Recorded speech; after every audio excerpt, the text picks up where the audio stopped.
वित्त मंत्री पी चिदम्बरम ने लोकसभा में पेश किया साल 2014 का अंतरिम बजट। वित्त मंत्री ने बताया चालू वित्त वर्ष के दौरान निर्यात वृद्धि 6.3% बढ़कर $326 अरब रहने की उम्मीद। उन्होंने कहा कि हमने बुनियादी ढांचागत क्षेत्र को जबरदस्त प्रोत्साहन दिया। वित्त मंत्री पी चिदम्बरम ने कहा कि उत्पाद शुल्क कटौती से चालू वित्त वर्ष में 300 से 400 करोड़ रुपए के राजस्व नुकसान का अनुमान। उन्होंने कहा कि साल 2014-15 में 6% की वृद्धि दर हासिल की जा सकती है। अंतरिम बजट में छोटी कारों, मोटरसाइकिल और स्कूटर के अलावा स्वदेशी मोबाइल और साबुन सस्ते करने का है प्रस्ताव। ऑटोमोबाइल उद्योग को राहत देने के लिए छोटी कार, मोटरसाइकिल, स्कूटर और वाणिज्यिक वाहन पर उत्पाद शुल्क 12% से घटाकर 8% किया जाएगा। अंतरिम बजट में आयकर की दरों को पूर्व की भांति रखा गया है।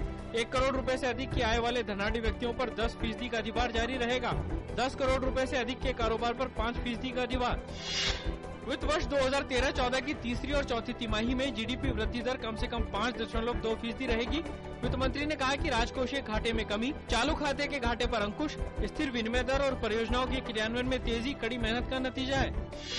यूपीए के 10 साल के शासनकाल में औसत आर्थिक वृद्धि 6.2% रही, जबकि राजग के 1999 से 2004 के कार्यकाल के दौरान औसत वृद्धि 5.9% रही थी।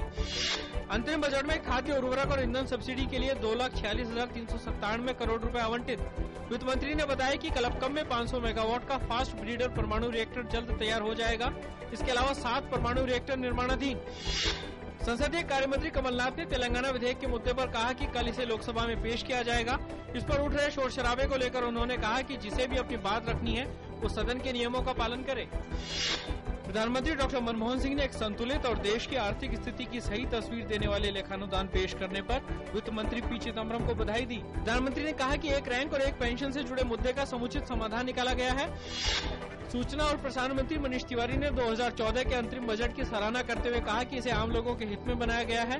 मनीष तिवारी ने कहा कि सरकार ने राजस्व घाटे को कम करने में कामयाबी हासिल की है और जो योजनाएं लोगों के लिए शुरू की हैं उनसे उनको फायदा पहुंचेगा।